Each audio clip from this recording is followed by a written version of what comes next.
Welcome to the Solo Female Traveler Podcast, your source to get out and explore the world, with your host, Luisana Colmenares. Hello and welcome to episode number 9 of the Solo Female Traveler Podcast. Today we will be talking about Mexico. But first, I want to mention that I am so excited because I got a new microphone. Finally, I know. And also I want to celebrate that I have more than 1,000 downloads for the podcast. So thank you so much for listening. Now, back to Mexico. Look, in my opinion, Mexico gets an undeserved reputation. Much of this is due to the cable news with its narrative about drug cartels, rapists, and dangerous immigrants. From my perspective, this is not what Mexico is like. And I have visited this country countless of times in the past 4 years. So, why is Mexico a great choice? Well, it has to do with it that it has good travel infrastructure, it has excellent hotels and hostels, and it has well-worn tourist trails. And as a solo female traveler, if you plan your itinerary well enough, especially the transportation, you'll be more than fine, believe me. So, is it Mexico safe? Yes, it is. And if you stick to the tourist areas, and if you, as in many other countries, are cautious, okay, what do I mean by that? Not getting drunk, not walking alone at night, and look, and as long as you don't traffic drugs, you're not going to be involved in any of those business. Okay, and now what about the caravans of immigrants? No worries. You know what their goal is to get safely to the States. Most likely you won't see any. And if you do, they won't be interested in you. That's the truth. Okay, now another question or opinion I have listened about the Mexican is that are they rapists? And I really wanted to say something about this. I was checking these stats from this website called rain.org, and it shows that 8 out of 10 women are raped by men they don't really know. Now, with that being said, what do you actually need to worry about in Mexico? Well, first, not to drink water from the tap. You can't do that. No. Buy bottled water or filter water. Or a filter. That's my advice. You gotta dress. No, second, you gotta dress conservatively, especially in traditional areas. Third, keep your passport and money in hidden places. Don't take drinks from strangers. I know our moms always said that. Hey, when you go out, always don't take drinks from strangers. Cover your drink. You know what? Most of the times, moms are right. And also, don't drink too much.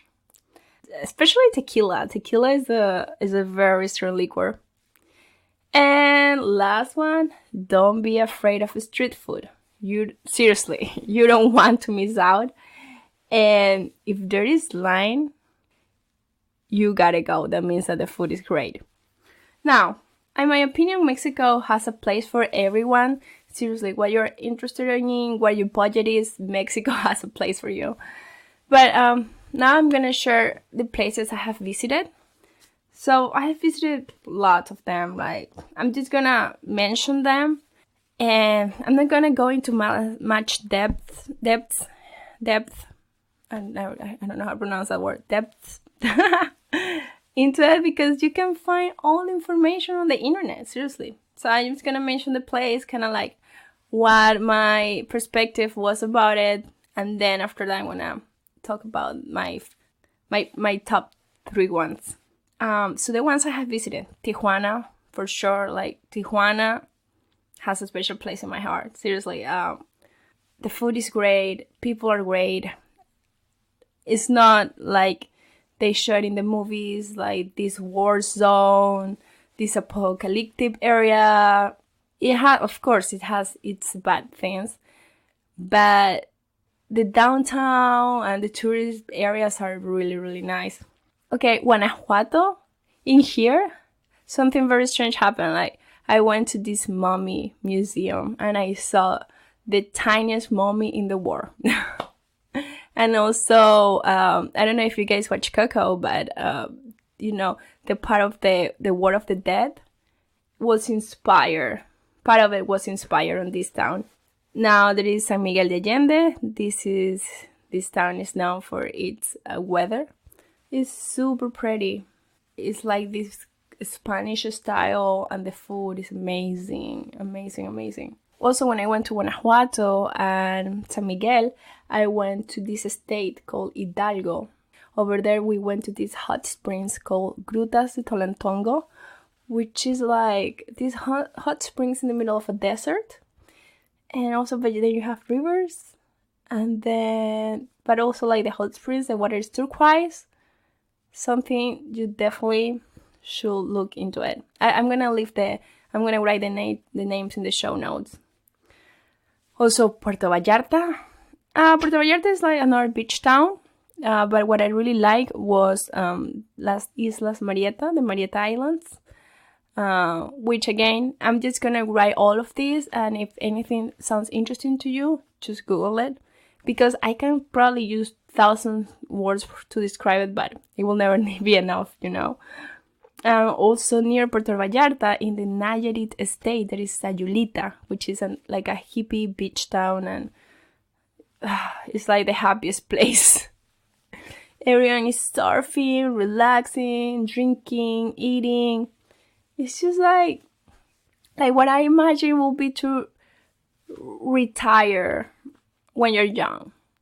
Like, seriously, if I was financially free by now, I would probably be living in Sayulita. And also, of course, the state of Yucatan, where Cancun is, Playa del Carmen, Isla Mujeres. Those are the most famous places, but Yucatan had lots to offer, like Bacalar, Holbox, which is a little island where there are no streets, everything is sand. And on the way there, past that island, past the port where you gotta take the boat to Holbox, there is this pink lagoon. I wasn't able to go, but I saw it from the plane, and then I googled it and I was like, oh man, I was so close. So yeah, definitely if you get to go to Yucatan, don't spend so much time in Cancun. If you want to see something different, go either to Bacalar, Holbox, or this pink lagoon. Of course, the cenotes in Yucatan is a must seeing, and the Mayan ruins. But I wanted to kind of like share with you places that are not so popular and that you won't find that easily on the internet. Well, there is this place in Baja California that I went once that is called Angel's Bay. It's kind of like a hidden treasure, because you can see that tourism is not a thing over there, but then you have a lot of fishermen. Since it is on the side of the Sea of Cortez, you see so many marine wildlife. And actually, when I went there, I went because I wanted to see whale sharks. And I saw so many. I was on the boat and they were like right there next to us. And the cool thing about this is that I know you can see whale sharks in other places, but then what the fishermen are doing now is that they're like, oh, we can make a business out of this. So they are feeding the whale sharks, which is not okay, because then the whale sharks are not migrating in the way they should, so they're just staying there. So what is really cool about this place is that the fishermen in this area haven't figured this out. So they just know, like, they come and go, and they ignore the seasons, and that's it. And they really don't care about this shark. They care about mostly the other fish that they can eat. And also, the ones I saw in here, they were huge. They were as big as a school bus. And then, and then my top 3 about the places I have been in Mexico are definitely Bacalar. Seriously, check it out. I'm even gonna spell it Bacalar. Then Sayulita, which I said if I was able to retire tomorrow, I will probably be moving there. Seriously, it's a dream. And then San Miguel de Allende, because it's such a cute town. It's this Spanish style, and also it's so small that everything is so quiet, but people are so nice. But also they know it's a tourist place, so they have really nice restaurants.